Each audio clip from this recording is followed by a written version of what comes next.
Fala galera, beleza com vocês? Todd na área. Olha só, eu comecei agora mais uma playlist voltada para o vestibular processo de avaliação seriada, o EM. Galera da primeira etapa, presta atenção, curta esse vídeo, compartilhe com os colegas, deixa seu like. Deixa eu falar uma coisa, quanto mais likes nós tivermos agora já no início do vídeo, mais o YouTube vai recomendar para as pessoas, ok? Inscreva-se nesse canal, é muito importante. Então para você que vai prestar aí o EM agora, dia 25 de novembro, PAS, primeira etapa, presta atenção só nessas dicas. E aliás, uma dica por semana, toda sexta-feira até a véspera do vestibular do PAS, ok? E essa é a nossa revisão turbo.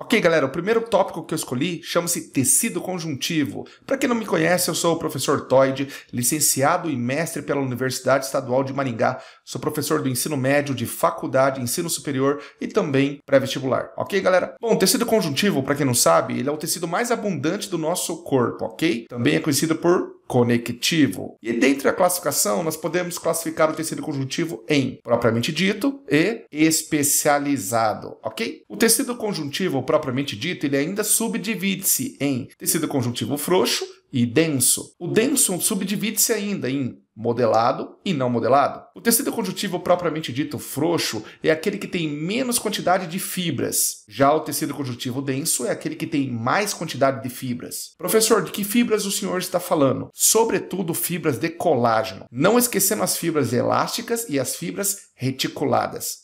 O tecido conjuntivo frouxo, ele é muito abundante no nosso corpo. Já o denso, apresentando uma quantidade maior de fibras, ele também vai conferir certa resistência e proteção. Exemplo, o tecido conjuntivo frouxo, ele forma a nossa derme, camada importante da pele. Já o tecido conjuntivo denso modelado formam os tendões e ligamentos. Todd, o que seria tendão e o que seria ligamento? Tendão basicamente liga músculo a osso, enquanto que ligamento liga ossos a ossos. Dentro do tecido conjuntivo denso modelado, temos o tendão e o ligamento, como eu já falei. E o denso não modelado, ele vai acabar formando cápsulas que envolvem determinados órgãos, protegendo esses órgãos. Por exemplo, ao redor dos ossos existe o periósteo, que é um tecido conjuntivo denso não modelado. Nos testículos dos meninos, nós temos a túnica albugínea, que é um tecido conjuntivo denso não modelado. Revestindo órgãos como rins e baço, nós temos o tecido conjuntivo também denso não modelado. O que faz ser modelado e não modelado é o alinhamento das fibras de colágeno. Se as fibras estiverem paralelas, denso modelado. Essa imagem mostra isso. Se as fibras estiverem formando uma rede, uma malha, denso não modelado. Quais são as características dos tecidos conjuntivos propriamente ditos? As características são uma quantidade grande de células,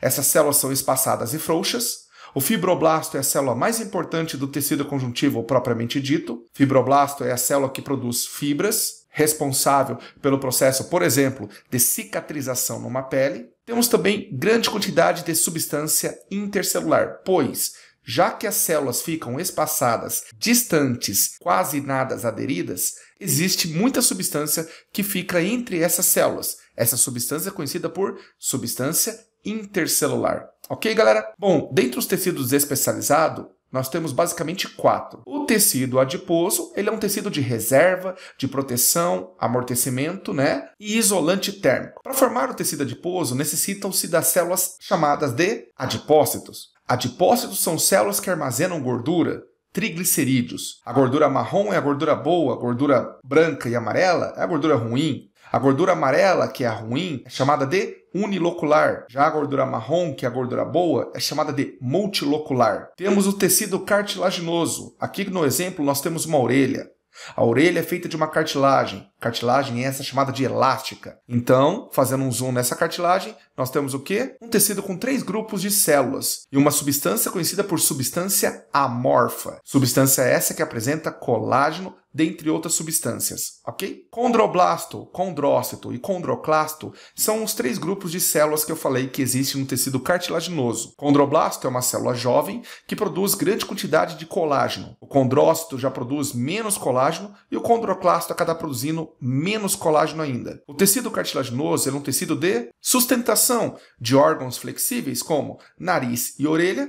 É um tecido de proteção, como por exemplo nos discos que amortecem impacto nas articulações, e também realiza a função de crescimento. Dentre as cartilagens temos A cartilagem elástica, encontrada na orelha, por exemplo, encontrada na epiglote, que é uma espécie de porta ou comporta que separa o sistema respiratório do digestório. Temos a cartilagem hialina, com uma quantidade maior de colágeno, que, por exemplo, formam os amortecedores entre as articulações. E temos a cartilagem fibrosa, aquela que apresenta maior quantidade de fibras colágenas. Encontramos, por exemplo, nos discos entre as vértebras, chamado de discos intervertebrais. Um outro tecido especializado é o tecido ósseo, ok? Aqui nós temos um osso longo e nós precisamos entender que a parte chamada de cabeça do osso recebe o nome de epífise. A parte comprida de um osso longo recebe o nome de diáfise. A casca do osso é chamada de tecido ósseo denso. E a parte do interior é chamado de tecido ósseo esponjoso ou lacunoso. Especificamente na parte interior,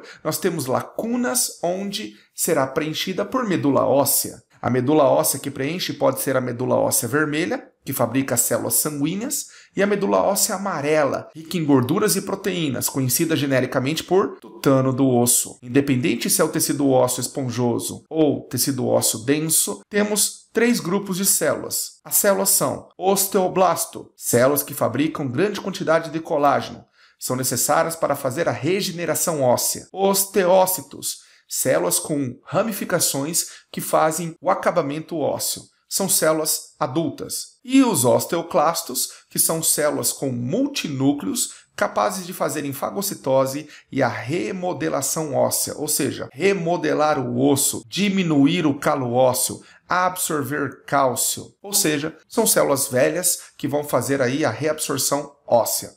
Ok, galera? O tecido ósseo ele é um tecido vascular com vasos sanguíneos e ele é um tecido inervado com terminações nervosas, revestido pelo periósteo, que é um tecido conjuntivo propriamente dito denso, não modelado, e que apresentam canais por onde os vasos sanguíneos e as terminações nervosas passam, canais chamados de osteônios, antigamente conhecido por Havers e Volkmann. Já o tecido sanguíneo é conhecido por hematopoético. O sangue ele é um coloide. O que quer dizer coloide? Que quando centrifugado é possível enxergar 2 fases, portanto, uma mistura heterogênea. As fases são plasma sanguíneo e elementos figurados. Plasma, por ser menos denso, fica boiando e ele é composto por 55% do volume do sangue. Já os elementos figurados, por serem mais densos, ficam no fundo e formam 45% do sangue. Dentre as células importantes do sangue temos a hemácia,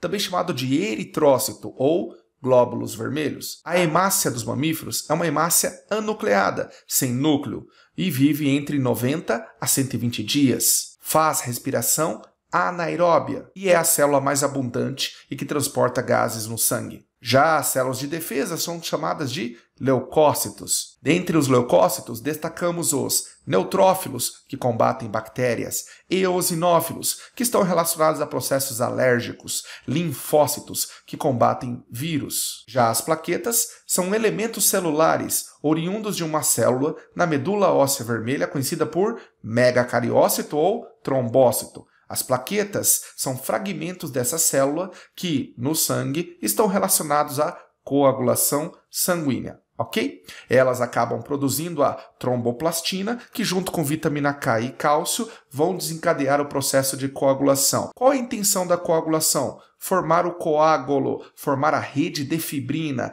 estancar a hemorragia. Ok, galera? O sangue transporta calor, o sangue transporta nutrientes, o sangue transporta excretas. Essas excretas vão parar, por exemplo, no rim, onde vão ser filtradas. Ok, galera? Eu espero que você tenha gostado dessa parte teórica e vamos para os exercícios. Questão 1. Os animais são formados por conjuntos de células que transmitem sinais, trocam substâncias entre si e exercem funções definidas, formando os tecidos. Sobre os tecidos que compõem os animais, assinale o que for correto. Os tecidos conjuntivos, como o tecido adiposo e os tecidos cartilaginoso e ósseo, são compostos de células não aderidas e imersas em uma substância extracelular. Perfeito, galera, porque todo o tecido conjuntivo ou conectivo, as células são espaçadas, com muita substância entre elas. Portanto, está correto o primeiro item. Verdadeiro. Segundo item. Os fibroblastos, células mais abundantes do tecido conjuntivo, produzem as substâncias da matriz fundamental e são importantes na cicatrização. Verdadeiro, galera, está correto também. Fibroblasto corresponde à célula mais abundante do tecido conjuntivo propriamente dito. Terceiro, o sangue dos mamíferos ele é um tipo de tecido conjuntivo. É isso mesmo, galera, é especializado. Constituído pelos eritrócitos. Quem são os eritrócitos? Glóbulos vermelhos. Anucleadas, correto. Os eritrócitos são anucleados. E pelos leucócitos, nucleadas, e que contêm grande quantidade de mitocôndrias. Bom, os leucócitos apresentam mitocôndrias, sim. Já os eritrócitos, que são as hemácias, não apresentam. Portanto, verdadeiro, verdadeiro, verdadeiro. Os 3 itens aqui são verdadeiros. Eu espero que você tenha gostado dessa aula, é muito importante a sua participação. Inscreva-se nesse canal e avise os colegas. Boa sorte para o seu vestibular, PAS ou em primeira etapa, e aguarde a próxima aula da semana que vem. Tchau, galera!